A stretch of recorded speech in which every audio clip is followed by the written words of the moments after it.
गुरवे गौरचंद्राय राधिकावैस्तदलये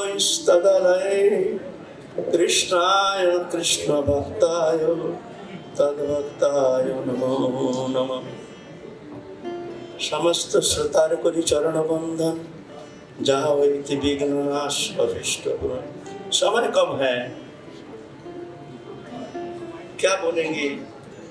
यहाँ तो सब विद्वत जन बैठे हैं। पहले तो मैं अपने श्रद्धा ज्ञापन करता हूँ यहाँ वरिष्ठ हमारे रामानंदाचार्य जी महाराज, जिनके चरण कमल दर्शन करने का प्रथम बार हमारे सौभाग्य हो रहा है। तत्सहित हमारे प्रणम्य श्रद्धेय राजेंद्र दास जी महाराज, उनकी स्नेह सानिध्य प्राप्त करने का एक परम अवसर मिल रहा। तत्सहित यहाँ समस्त विद्वत जन तथा संत, क्या कहें, आप तो बहुत नए हैं, यहाँ तो किसी से हमारा परिचय है नहीं, ना हमको कोई जानते हैं ना हम किसी को जानते हैं, सिर्फ जानते हैं सब आपको सब जानते हैं। मैं तो देखता हूँ मैं अब बहुत सौभाग्यशाली हूँ, क्योंकि इस मंगलमय अनुष्ठान में हमको निमंत्रित किया गया है। कारण क्या है, हमने बहुत अनुसंधान किया। देखिए ये राधा जी की बहुत कृपा कि ऐसे संत के बीच में आकर के इनकी कृपा प्राप्त करने का एक परम मंगलमय अवसर हमको मिल रहा है। मैं आपको धन्य मानता हूँ, ये मैं बहुत सौभाग्यशाली मानता हूँ जो हमको एक कृपा प्राप्त करने का, सबकी कृपा प्राप्त करने का एक मौका दिया जा रहा है। वृद्धाश्रम के बारे में क्या बताएं? देखिए शब्द के द्वारा इसका परिवर्तन होना संभव नहीं। जैसे पाश्चात्य शिक्षा का जैसे प्रभाव दुष्प्रभाव चल रहा है, समाज जीवन में जिस तरह से प्रदूषण आ रहा है, भावना में बहुत सारे परिवर्तन हो रहा है, इस अवस्था में एक पिता माता जो हमारे सनातन धर्म के सबसे ईश्वर तो पीछे, पहले तो हमारे पिता माता उनके प्रति श्रद्धा, उनके आदर, उनकी सेवा करना जरूरी है। लेकिन इसमें धीरे धीरे परिवर्तन आ रहा है। इसका कारण क्या है? धर्म के प्रति अनादर बुद्धि, भौतिकवाद के कारण हमारे भीतर एक विपर्जय आ रहा है, जिससे हम धर्म से पीछे हट रहे हैं। ये परिवर्तन लाने के लिए शाब्दिक क्रिया के द्वारा, शब्द प्रयोग के द्वारा परिवर्तन लाना संभव नहीं है। मैं सत्य कहता हूँ, आप लोग कितने भी सभा सम्मेलन कीजिए, परिवर्तन, व्यापक परिवर्तन लाना संभव नहीं। परिवर्तन लाने के लिए चाहिए सबके भीतर आध्यात्मिक चेतना का जागृति। ये चेतना जागृति होना बहुत जरूरी है। हम तो सनातन धर्मी है। अभी आप सब सज्जन बैठे हैं, सब तो धर्मार्थी हैं और सब ऊंची भी संत हैं। लेकिन पहले हमारे सनातन धर्म की परिभाषा क्या है, धर्म क्या है? बहुत से जवाब ही दे नहीं पाएंगे। हमारे मनु संहिता कहते हैं अहिंसा सत्यम अस्त्यम शौचम संयम एवं च एतत् समशीकं प्रत धर्मस्य पंच लक्षणम। ये धर्म का 5 लक्षण है। ये जहाँ है वहाँ धर्म है, इसके अतिरिक्त इसके जो अन्यथा है वो अधर्म है। पहले हम धर्म से च्युत हो रहे हैं। ये धर्म चेतना जागृति के लिए हमको चाहिए, आगे आना चाहिए। ऐसे महापुरुष की चरण सान्निध्य में आकर के ऐसे ज्ञान लेना चाहिए। ये इनकी कृपा से सबके भीतर धर्मीय चेतना जागृति होनी चाहिए। घर घर में जाकर के हमारे भीतर ये परिवर्तन आना संभव है, तभी जाकर के ऐसे माता पिता की सेवा संभव है। नहीं तो सिर्फ मात्र वाणी के द्वारा, स्तुतिवाद के द्वारा विशेष परिवर्तन लाना शायद संभव नहीं है। मैं तो कहता हूँ आज बड़ी सुंदर मंगलमय दिन है। ऐसे महापुरुष के चरण सान्निध्य प्राप्त होने का एक सुमंगल अवसर है। तो यहाँ वसुंधरा रत्न सम्मान से अलंकृत करने के लिए हमको बुलाए हैं, आदेश किए गए हैं। सम्मान क्या करेंगे? ये तो बड़ी छोटी शब्द है। जो संत है निरपेक्ष मुनि शांतं निर्वैर समदर्शिना अनुप्रजमहं नित्यं प्रियत्रं गृहेणुपि। श्रीमद् भागवत पुराण कहते हैं ऐसे निरपेक्ष मुनि शांत निर्वैर समदर्शी संत जहाँ से जाते हैं भगवान उनके पीछे पीछे अनुगमन करते हैं और उनके चरण रख के हम अपने अंग में लेपन करते हैं भगवान। तो उनको क्या सम्मान करेंगे? कौन से सम्मान के द्वारा उनको अलंकृत करेंगे? हाँ, ये शब्द ऐसे होनी चाहिए। ये हमारे लिए एक श्रद्धा है।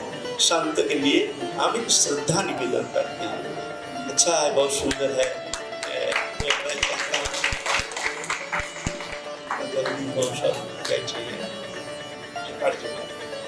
चल रहे हैं। चल जय जय श्री बोले संत भगवान की जय।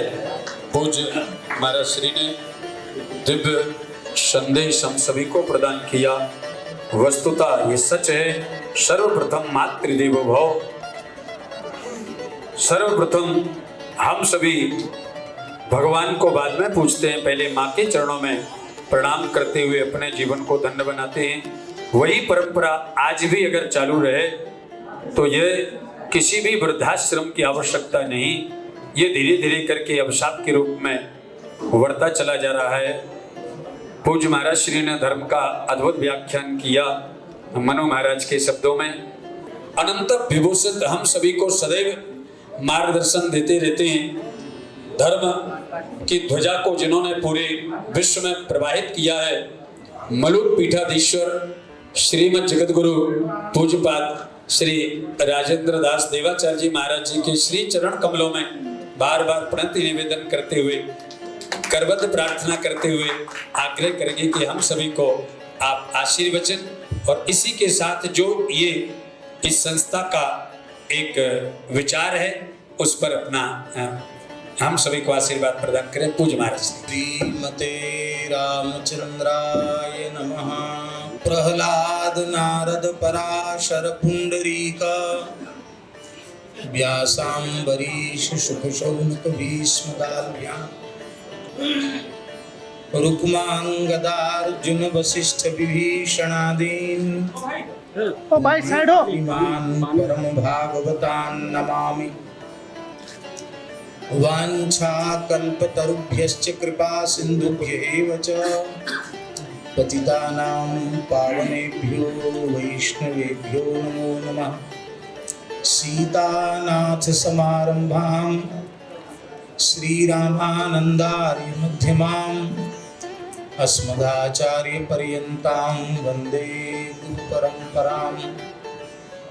भक्त भक्ति भगवंत गुरु चतुर नाम बपुए, इनके पद वंदन किए नाशे विघ्नहने।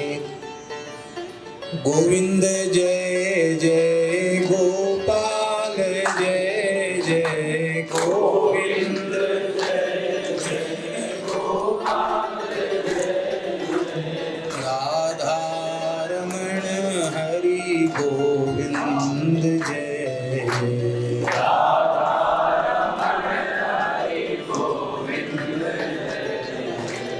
गोविंद जय जय गोपाल जय जय गोविंद जय जय गोपाल जय जय राधा रमण हरि गोविंद जय जय श्री राधा रमण हरि गोविंद जय श्री वृंदावन बिहारी लाल की जय। श्री यमुना महारानी की जय। श्री गिरिराज महाराज की जय। यज्ञेश्वरी जगत जननी गौ माता की जय। अखिल गोवंश की जय। श्री 84 कोस ब्रजमंडल धाम की जय। सब संतन की जय। परम पूज्य जगत गुरु श्री रामानंदाचार्य भगवान की जय। सब विप्रन की जय। समस्त ब्रजवासीन की जय। जय जय श्री सीताराम जय जय श्री राधे श्याम निताय गौर हरि बोल। हरि शरणम। भक्तवांछा कल्पतरु भक्त वत्सल शरणागत वत्सल भगवान श्रीहरि की महती कृपा करुणा से आज परम पूज्य प्रातः स्मरणीय अनंत श्री समलंकृत धर्म चक्रवर्ती कविकुल मुकुटमणि पद्म विभूषण श्री चित्रकूटस्थ श्रीमद स्वामी रामभद्राचार्य दिव्यांग विश्वविद्यालय के आजीवन कुलाधिपति,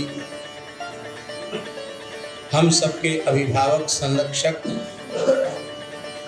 सार्वभौम वैष्णव जगत गुरु श्री रामानंदाचार्य पद पर विराजमान अलंकृत इस सभा के आज के अध्यक्ष पूज्य श्री जगत गुरु जी के युगल चरणों में हम सादर साष्टांग दंडवत प्रणाम निवेदन करते हैं।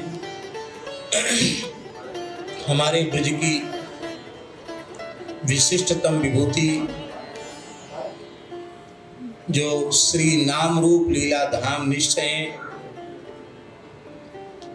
परम पूज्य सदगुरुदेव श्री बात 3 कौड़ी बाबा जी महाराज की भजन निष्ठा का जिनके प्रत्येक व्यवहार में दर्शन होता है, ऐसे हमारे ब्रज की परम विभूति पूज्य श्री बाबा विनोद बिहारी दास जी महाराज के युगल चरणों में हम सादर दंडवत प्रणाम निवेदन करते हैं। और उनका समय बहुत अधिक मूल्यवान है, एक क्षण भी उनको निकालना बड़ा मुश्किल है। तो कैसे समय निकल गया और कैसे उनकी कृपा हो गई, यही हमें बहुत आश्चर्य है। क्योंकि पूज्य बाबा का कभी किसी सभा में, किसी समायोजन में आपका दर्शन नहीं होता। इच्छा तो हमारी भी होती है कि हम बाबा को वहाँ प्रार्थना करें, वहाँ प्रार्थना करें, पर हम जानते हैं हमारे जैसे जीव तो प्रपंची हैं और बाबा तो निष्प्रपंच होकर निरंतर भजन में लगे रहने वाले हैं। उनके एक एक क्षण की बहुत कीमत है। ऐसे पूज्य बाबा को हम प्रणाम करते हैं। हमारे अग्रज श्री डॉक्टर मनोज मोहन शास्त्री जी, श्री पूज्य वशिष्ठ जी, पूज्य श्रद्धेय स्वामी जी, पूज्य श्रद्धेय स्वामी जी, परम पूज्य श्री राधा प्रसाद देवाचार्य जी महाराज, श्री स्वामी जी महाराज, सभी श्री गोपाल भैया जी, कौशिक जी, सभी विराजमान महानुभावों को यथायोग्य हम वंदन करते हैं। और परम पूज्य श्री जगत गुरु जी भी निरंतर किसी न किसी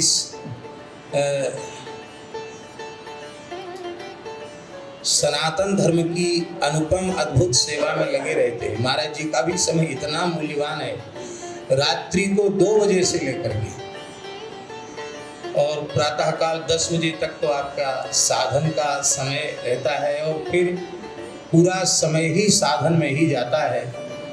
अभी भी ग्रंथ लेखन और फिर सायंकालीन संध्या, तो महाराज जी का समय भी बहुत मूल्यवान है।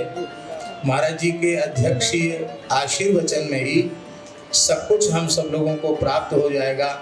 और दास की तो महाराज जी के सन्मुख बोलने की सामर्थ्य ही नहीं है, तब महाराज जी के सन्मुख क्या बोले। हमारे श्री रामविलास चतुर्वेदी जी जो बहुत अच्छे श्रीमद् भागवत के वक्ता भी हैं और बड़ा कुशल संचालन कर रहे हैं, तो उन्होंने नाम प्रस्तावित कर दिया। पूज्य बाबा ने जैसा कहा कि जब तक हमारे व्यवहार में धर्म का स्थापन नहीं होगा तब तक केवल शब्दों से ही हम वयोवृद्धों का सम्मान समाज में स्थापित कर सकें, इसमें कठिनाई है। एक छोटी सी बात कहकर के हम विराम देंगे। भगवान श्री कृष्ण ने नारद जी को 10वें स्कंध उत्तरार्ध में कहा, ब्रह्मन् धर्मस्य वक्ताहं कर्ता तदनुमोदिता तत्शिक्षयन् लोकमिमो मास्थितः पुत्रमाखितः। भगवान ने कहा, हे नारद जी, यहाँ नारद जी को वत्स कहा, हे बेटा पुत्र नारद जी, अहम धर्मस्य वक्ता, मैं धर्म का वक्ता हूँ। केवल धर्म का वक्ता ही नहीं हूँ, वक्ता तो बहुत होते हैं, तदनुरूप आचरण करता भी हूँ। ब्रह्मन् धर्मस्य वक्ताहं कर्ता तदनु मोदिता, उसका अनुमोदिता भी हूँ। उस धर्म की अपने पवित्र व्यवहार से, आचरण से शिक्षा देने के लिए ही इमं लोकम आस्थितः, मैं इस लोक में अवतरित हुआ हूँ, इसलिए तुम खेद मत करो। तात्पर्य कहने का ये है कि केवल धर्म हमारे वक्तव्य में न हो, धर्म हमारे जीवन में हो।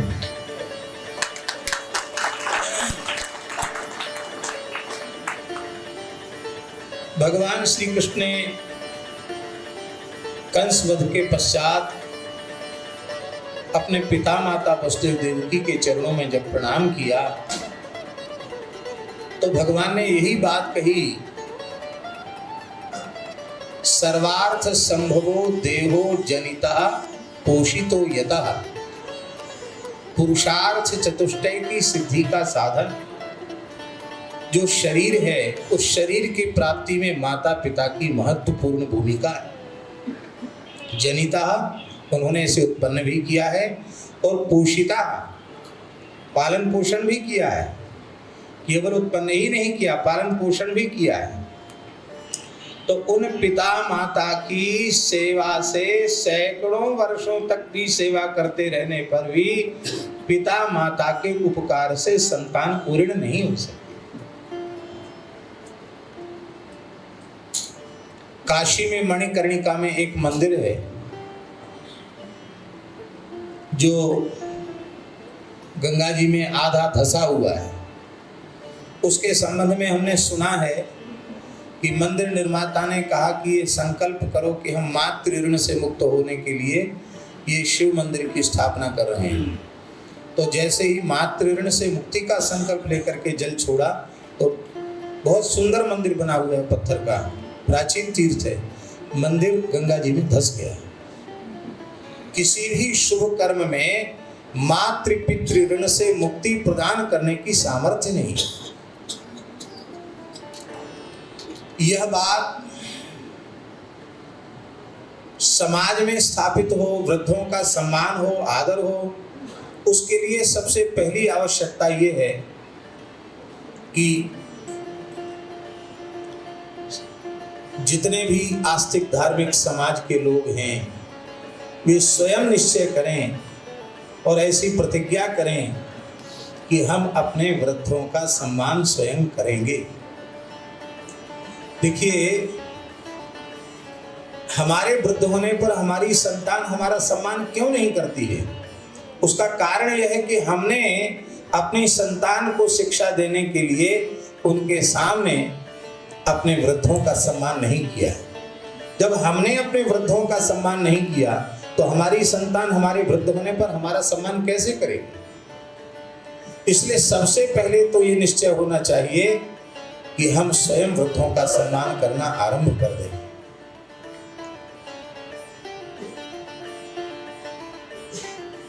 देश के महानगर की बात है और अच्छे प्रतिष्ठित मारवाड़ी वैश्य परिवार की बात है।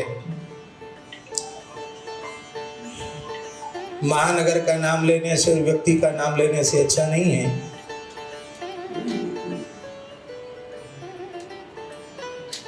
हम गए हुए थे और वहां रविवार का दिन था।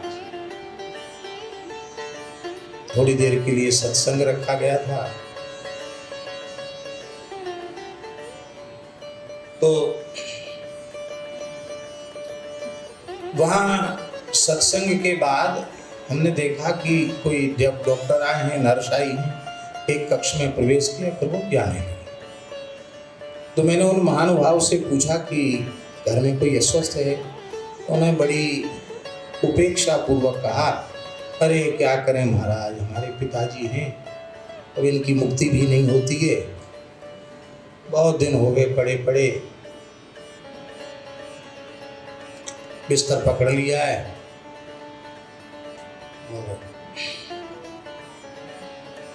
डॉक्टर लगा रखा है हमने, नर्स लगा रखी है, एक नौकर भी रहता है उनको देखता है कि आप उनके पास बैठते हैं कि नहीं बैठते हैं? उन्होंने कहा महाराज हम तो रविवार को इसीलिए पधरावनी रखी, सत्संग रखा कि हम तो रविवार को ही थोड़ी देर फुर्सत निकाल सकते हैं। आप बैठते हैं कि नहीं बैठते हैं? बोले हाँ हम कभी कभार चले जाते। तो महाराज जी हमारे मन में इतनी पीड़ा हुई, मन में सोचा कि ये संतों की पधरावनी और सत्संग का इनके प्रयोजन क्या? हमने कहा पिताजी के पास चलें। बोले नहीं नहीं, वो तो वहाँ थोड़ा गंदगी रहती है, आप क्यों जाएंगे। फिर भी हम वहाँ गए, राम राम किया तो वो वृद्ध अत्यंत प्रसन्न हुए कि कोई साधु वेशधारी व्यक्ति हमारे सामने उपस्थित है। कलकत्ते में ही एक बंगाली परिवार में हमारे पूज्य गुरुदेव पहाड़ी बाबा का परंपरागत सेवकाना बंगालियों में कलकत्ता में बंगाल क्षेत्र में रहा है। मूल पुरुष श्री पहाड़ी बाबा महाराज वहाँ पधारते थे और उसके बाद तीसरी पीढ़ी में हमारे पूज्य गुरुदेव भी लगातार 68 वर्ष तक रहे। सन 1932 से लेकर के और 1995 के 90 तक बहुत लंबे समय तक महाराज जी बताए। तो महाराज जी एक परिवार में गए तो वहाँ क्या देखा, तो वृद्ध माता जी जो आती थी समय समय से वृंदावन, वो नहीं दिखाई पड़ी। तो मैंने पूछा कि वो माता जी कहाँ गई, पधार गई क्या? तो किसी ने कहा नहीं, पधारी नहीं है, पर वृद्धाश्रम में उनको भेज दिया।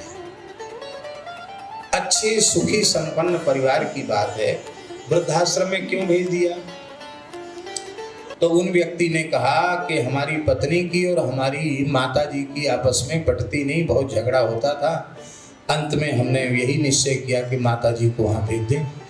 और मैं कभी कभी हुआता हूँ, मिलाता हूँ, कोई कमी नहीं है, कोई परेशानी नहीं है। उन्होंने कहा हम कुछ भी यहाँ स्वीकार नहीं करेंगे, अभी जा रहे हैं, तभी कुछ स्वीकार करेंगे जब तुम अपनी माता जी को यहाँ बुलाओ। तुम्हारे जीवन में तुम्हारी पत्नी पहले आई कि तुम्हारी माता पहले आई? माता न होती तो तुम ही कहाँ से उत्पन्न होते? और तुम पूज्य गुरुदेव के शिष्य होकर अपनी माँ का सम्मान नहीं कर सके। हमें बहुत पीड़ा है, हम तुम्हारे यहाँ कुछ भी सत्कार स्वीकार नहीं करेंगे। उनकी बहन रोने लगी, उन्होंने कहा महाराज जी माँ तो बहुत दुखी है वहाँ। फिर माँ को लाया गया, थोड़ी देर हम रुक गए, बहुत प्रसन्न हुई माँ। सच्ची बात यह है कि क्रियात्मक रूप से हम वृद्धों का सम्मान नहीं करना जानते हैं। कहने की आवश्यकता नहीं है। हमारे यहाँ संतों के आश्रम में तो प्रायः वृद्धों का सम्मान स्वाभाविक रूप से होता है, क्योंकि संतों के यहाँ आते ही लोग उस अवस्था में हैं, साधु वेश में भी, जब वो प्रायः असक्त जैसे हो जाते हैं। अभी हमारे मलुक पीठ में देखो, तमाम संत कोई 80 वर्ष के, कोई 85 वर्ष के, कोई 90 वर्ष के, ऐसे संत हैं। और उन संतों की सेवा में एक एक युवा संत को लगाया हुआ है। तो निश्चित ही हमें स्वयं पहले वृद्धों का, महान पुरुष संतों का आदर करना होगा। जब हम स्वयं करेंगे तो हमारी आने वाली पीढ़ी भी वृद्धों के सम्मान की प्रेरणा प्राप्त करेगी। हमारे आदरणीय गुप्ता जी ने बहुत अच्छा कार्य आरंभ किया है। ये काफी समय से दास को आग्रह भी कर रहे थे और आज संयोग ऐसा था कि परम पूज्य श्री जगत गुरु जी की मंगलमयी सन्निधि में इस गरिमामय कार्यक्रम को संपन्न होना था। लगता है इसीलिए भगवान ने ये विलंब किया और आज की तिथि का निश्चय हुआ। मैं अधिक न कहते हुए पूज्य जगत गुरु जी के युगल चरणों में सादर साष्टांग प्रणाम करते हुए सभी मंचस्थ महापुरुषों को, ब्राह्मणों को, विद्वानों को, ब्रजवासियों को यथायोग्य वंदन करते हुए अपनी वाणी को भगवान के चरणों में विराम देते हैं। श्री बोले सद्गुरुदेव भगवान की जय।